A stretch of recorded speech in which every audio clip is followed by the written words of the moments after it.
بسم الله الرحمن الرحيم سبح اسم ربك الأعلى الذي خلق فسوى والذي قدر فهدى والذي أخرج المرعى فجعله غثاء نحوا سنقرئك فلا تنسى إلا ما شاء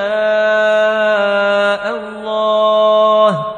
إنه يعلم الجهر وما يخفى ونيسرك لليسرى فذكر إن نفعت الذكرى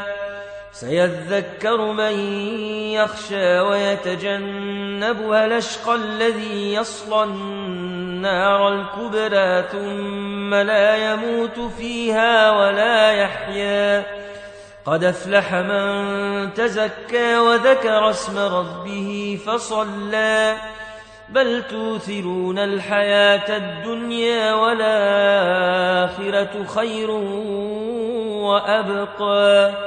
إن هذا لفي الصحف الأولى صحف إبراهيم وموسى بسم الله الرحمن الرحيم والشمس وضحاها والقمر إذا تلاها والنهار إذا جلاها والليل إذا يغشاها والسماء وما بناها والأرض وما طحاها ونفس وما سواها فألهمها فجورها وتقواها قد أفلح من زكاها وقد خاب من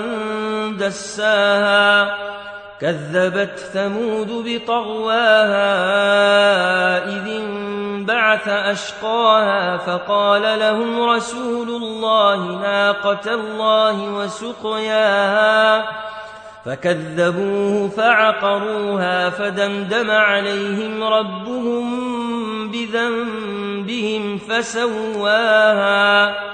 فلا يخاف عقباها بسم الله الرحمن الرحيم والضحى والليل إذا سجى ما ودعك ربك وما قلى وللآخرة خير لك من الأولى ولسوف يعطيك ربك فترضى ألم يجدك يتيما